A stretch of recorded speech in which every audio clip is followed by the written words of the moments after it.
Hola de nuevo amigos, hoy vamos a conocer los diferentes tipos de respuesta inmune que tienen las plantas. Abordaremos detalles de cómo se desencadena una respuesta de hipersensibilidad, qué implicaciones tiene y a qué nos referimos cuando hablamos de una respuesta local o una respuesta sistémica adquirida. Acompáñame en este video. Bajo condiciones naturales, las plantas interactúan con un gran número de microorganismos potencialmente patogénicos. Sin embargo, las plantas normalmente permanecen sanas, debido en parte a la manifestación de varios mecanismos de defensa. Esto es fundamental en los axiomas de resistencia planteados por Browning, donde la resistencia y la virulencia son la regla, mientras que la susceptibilidad y la virulencia son la excepción. ¿Cómo podemos interpretar estos dos últimos términos? Es muy simple. La susceptibilidad hace referencia al grado de vulnerabilidad de la planta a sus patógenos. Sin embargo, en términos genéticos, virulencia se utiliza para definir si una variante o raza de un patógeno puede o no causar enfermedad en una variedad o cultivar del hospedante. Cuando hablemos de la interrelación entre la planta y sus patógenos, es conveniente utilizar los términos interacción compatible e interacción incompatible. Una relación compatible se refiere a una interacción entre una raza virulenta y un cultivar susceptible, mientras que una relación incompatible se establece cuando el hospedante es resistente y el patógeno es avirulento. En las interacciones compatibles hospedante susceptible y patógeno virulento, el reconocimiento no se lleva a cabo, la respuesta de defensa no se activa y la enfermedad se establece. Pero en las interacciones incompatibles, donde el hospedante es resistente y el patógeno virulento, se caracterizan por estar mediadas por sistemas de reconocimiento que activan la expresión de mecanismos de defensa. La activación de la defensa en plantas supone la existencia de mecanismos de reconocimiento, mediante los cuales la planta sensa la presencia del patógeno, como los carbohidratos, proteínas y pequeñas moléculas, las cuales son capaces de actuar como un inductor de la defensa. Los inductores no específicos son cualquier sustancia que induce la actividad de defensa de forma no específica, por ejemplo, los polímeros de azúcar, que conforman la pared celular tanto de hongos como de las células vegetales. Esto es congruente con el hecho de que la muerte del tejido hospedante puede ser causada por el ataque del patógeno o por una reacción de hipersensibilidad, donde se liberan componentes de la pared celular vegetal que induce la actividad de defensa en tejidos adyacentes. La reacción de defensa también se puede activar de forma no específica por factores abióticos como heladas, sequías, diversas sustancias químicas e incluso la luz ultravioleta. En general, este tipo de inductores abióticos activan respuestas de defensa ya que provocan heridas y daño físico en los tejidos. La inducción de la reacción de defensa de una manera específica ha sido observada en las interacciones del tipo raza-cultivar, donde el proceso de reconocimiento del patógeno por parte de la planta parece estar determinado por genes correspondientes y presentes tanto en el patógeno como en la planta, en la cual se evidencia la existencia de genes en la planta que confieren resistencia a una raza particular de un patógeno. Por otro lado, la presencia o ausencia de genes de virulencia en el patógeno le confieren la habilidad de causar o no la enfermedad en un cultivar determinado, lo que va de la mano con la hipótesis del gen por gen, en el que se ha propuesto que los inductores específicos son proteínas codificadas por los genes ABR, es decir, de avirulencia, presentes en el patógeno, y que son capaces de inducir una respuesta de defensa en cultivares que poseen los correspondientes genes de resistencia, genes R, que permite explicar a la resistencia activa, la cual obedece a una respuesta de la planta frente a un patógeno, y está basada en el modelo de la teoría del gen por gen descrito por Flor en el año de 1971, la cual se define por la expresión de un gen de resistencia R en la planta, el cual puede unir directa o indirectamente al producto del gen de virulencia, ABR, del patógeno invasor. Por lo tanto, las proteínas R actúan como receptores y las proteínas activadoras ABR como ligando. Ejemplos de proteínas ABR los tenemos en el caso de los virus, los cuales pueden ser la proteína de la cápside o la replicasa. En el caso de bacterias y hongos, son por lo general proteasas, cuya función es contribuir a la agresividad del patógeno. De acuerdo a la secuencia de aminoácidos inferida a partir de los genes R, se han observado varios rasgos distintivos comunes a la mayoría de las proteínas R. Entre ellos está la presencia de repeticiones ricas en leucina o LRR, por sus siglas en inglés, de entre 20 a 30 aminoácidos. Algunas de las proteínas R poseen dominios transmembranarios, por lo tanto, su localización en la célula, así como la disposición de los LRR de reconocimiento, se encuentran situados en la parte externa de la célula vegetal y le puede conferir a este tipo de proteínas una función de centinela, capaz de realizar el reconocimiento extracelular. Ejemplo de proteínas R que también muestran dominios extracelulares son las HS1 Pro1, que confieren resistencia al nemátodo Heterodera, y la XA21, que confiere resistencia a Xanthomonas oryzae en el arroz. Otros genes R que codifican para las proteínas que se localizan en el citoplasma y que parecen reconocer a los productos ABR que llegan hasta el interior de la célula hospedante, los tenemos en las partículas virales típicamente, ya que deben de penetrar al citoplasma para iniciar su proceso de patogénesis. De esta forma, no es de extrañar que el gen de resistencia N del tabaco codifique para una proteína de localización citoplasmática encargada de reconocer a la replicasa del virus del mosaico del tabaco. En este caso, la replicasa del virus del mosaico del tabaco posee una función dual, ya que participa en la replicación viral y actúa a su vez como un gen ABR para los cultivares de tabaco que poseen el gen N de resistencia. La información obtenida es cada vez más consistente e indica que la actividad de la defensa contra patógenos en plantas, al menos en los sistemas raza cultivar, está mediada por la interacción de proteínas ABR y R. Esta es la base del reconocimiento y tiene como consecuencia la activación de una cascada de señales y, en última instancia, inducirá una defensa preformada. Una vez que el patógeno ha sido reconocido, se activan una serie de mecanismos de defensa mediante cascadas de señalización. Los mecanismos de defensa que son inducidos como consecuencia del reconocimiento son los responsables de la resistencia, actuando muchas veces en conjunto para detener el avance del patógeno. Estos mecanismos incluyen los mecanismos de defensa físicos y químicos inducibles, además de la reacción de hipersensibilidad que parece ocurrir como un programa suicida activado y organizado por la célula. Ahora veremos cómo es que se pueden activar las defensas físicas y bioquímicas inducibles.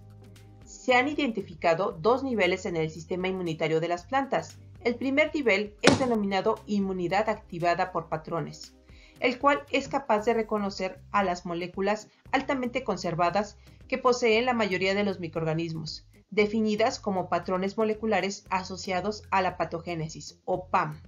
Y la segunda forma de activar estas defensas inducibles es mediante la detección de efectores del patógeno, los cuales son específicos para cada especie. Los efectores son proteínas implicadas en el desarrollo de una enfermedad con capacidad para suprimir la inmunidad de las plantas. Este nivel es denominado inmunidad activada por efectores, o ETI por sus siglas, y es capaz de reconocer y responder a los factores de virulencia denominados efectores. Primero recordaremos qué significa este término tan rimbombante llamado patrones asociados a la patogenicidad, o por sus siglas PAMP. Resulta que como parte del avance del patógeno, algunas de sus células pueden destruirse al tratar de evadir las distintas barreras físicas o químicas preformadas con que cuenta la planta, y estos van a fungir como productos ABR del patógeno, que pueden ser reconocidos por los receptores R de la planta, y servirán como estímulo para desencadenar una serie de cascadas de señalización que favorecerán la activación de las defensas físicas y químicas inducibles. Ejemplos de PAMs tenemos a los lipopolisacáridos y a la flagelina de las bacterias, péptidos glicanos de oomicetos, quitinas de la pared celular de hongos. Los PAM son moléculas estructurales comunes a varios géneros de patógenos. Estos procesos de defensa asociados directamente a un patrón asociado a la patogénesis son denominados como PTI. El segundo término es efector, al cual podemos definirlo de una forma muy simple, como los factores de virulencia del patógeno. Ejemplos de efectores tenemos a las proteasas, toxinas, exopolisacáridos, hormonas. Estos efectores, de no ser reconocidos por la planta, son capaces de suprimir la respuesta del primer nivel y así facilitar el proceso de infección y colonización. Ahora, imaginemos que un patógeno inicia el proceso de infección y busca penetrar en las células vegetales. Supongamos que es un hongo. Durante este proceso de penetración, algunas de las células del hongo pudieron haber sufrido daño, por lo que se liberaría quitina producida por el patógeno, la cual puede ser reconocida por receptores superficiales de la célula como los PRR, lo que activará a la inmunidad desencadenada por patrones moleculares y conllevará a una cascada de señalización que culminará en la expresión de algunos genes de defensa y cuya finalidad es detener el avance del patógeno. Sin embargo, el patógeno podría tener la capacidad de cubrir sus rastros usando a un efector, que evitaría el reconocimiento de la quitina, mediante la síntesis de efectores que tendrán la capacidad de inhibir a la respuesta inmune detonada por PAMPs y permitiendo al patógeno avanzar en el proceso de infección. Entonces, podríamos pensar a primera instancia que la planta ha quedado a merced del patógeno.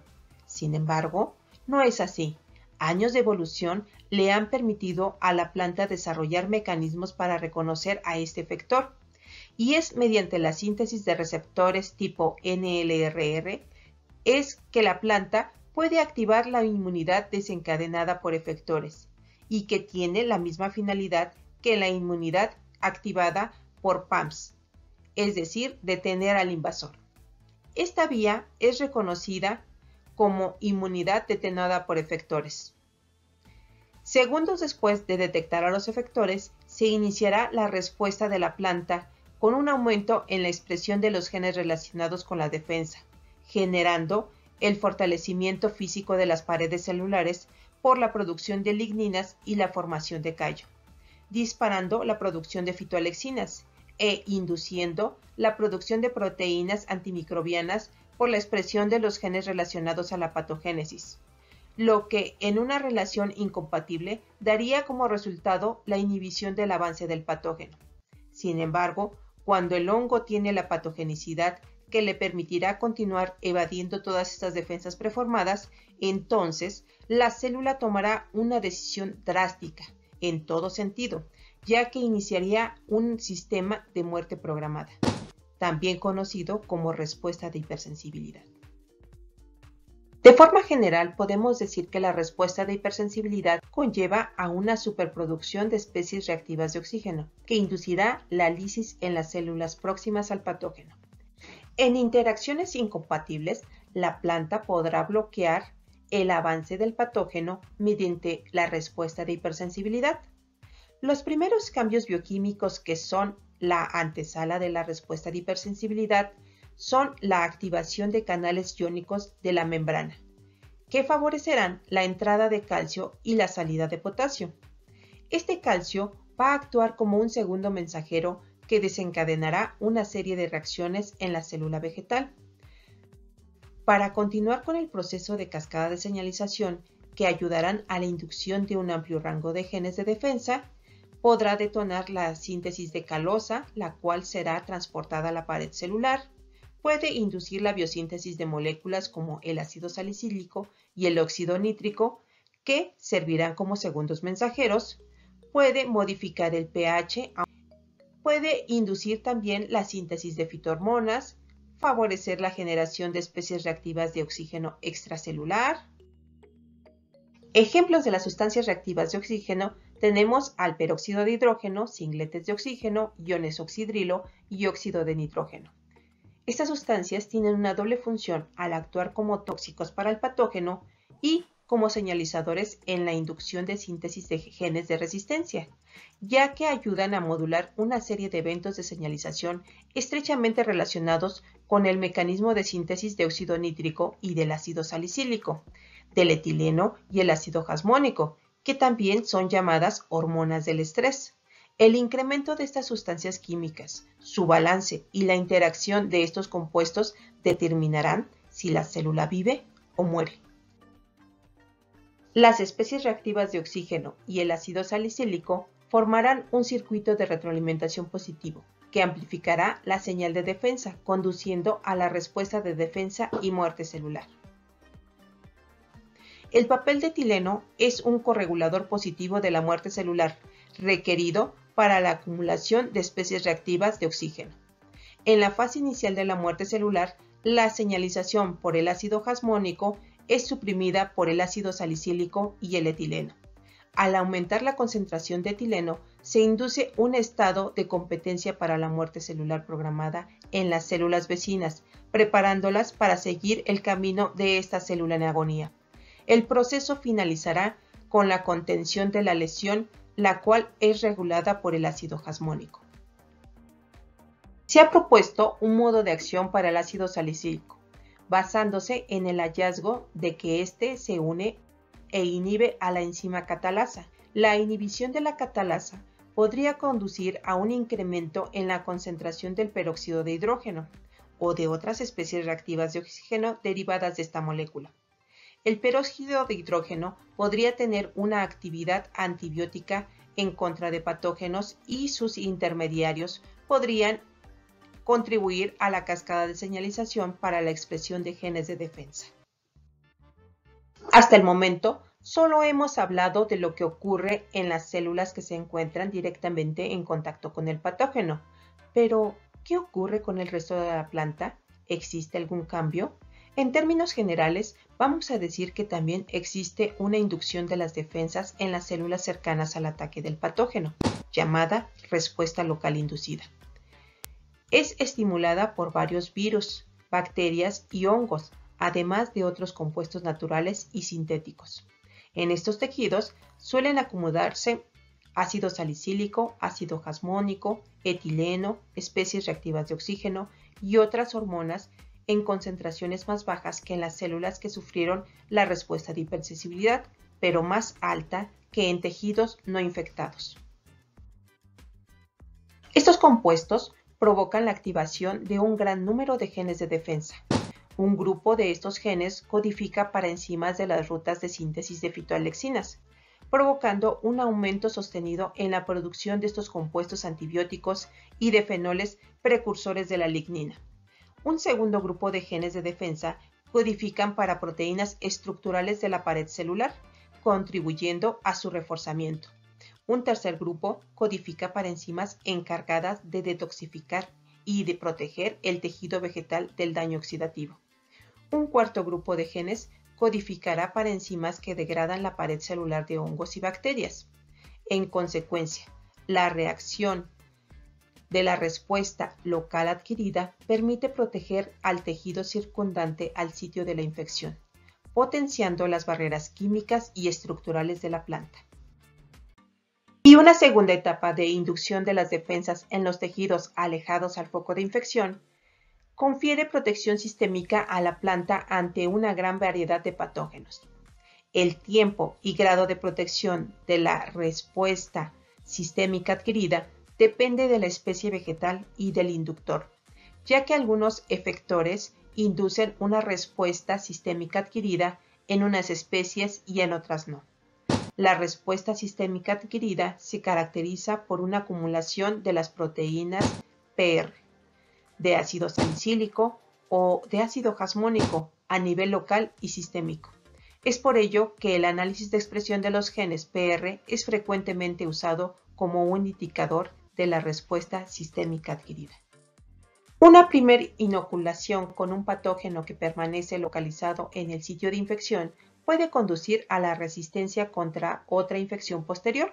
Esta resistencia se expresa localmente en el sitio de infección inicial, pero también sistemáticamente en tejidos intactos. Por ejemplo, la infección de una hoja conduce a la protección de las partes no infectadas de la misma hoja, pero también a la resistencia sistémica en otras partes de la planta. Los tejidos de las plantas que exhiben resistencia sistémica adquirida en las partes distantes libres de patógenos muestran un estado preparado de defensa asociado con mecanismos de defensas más rápidos y más fuertes. La respuesta de resistencia sistémica adquirida se genera por una señal en hojas infectadas primarias y el movimiento de la señal hacia órganos distintos. El primer patógeno infectante inmuniza a la planta de posteriores infecciones por patógenos homólogos, aun cuando la planta no lleve genes determinantes de la resistencia específica del cultivar. Fue un placer haber platicado contigo. Si te gustó el video, recuerda darle like y suscribirte a mi canal. Nos vemos pronto.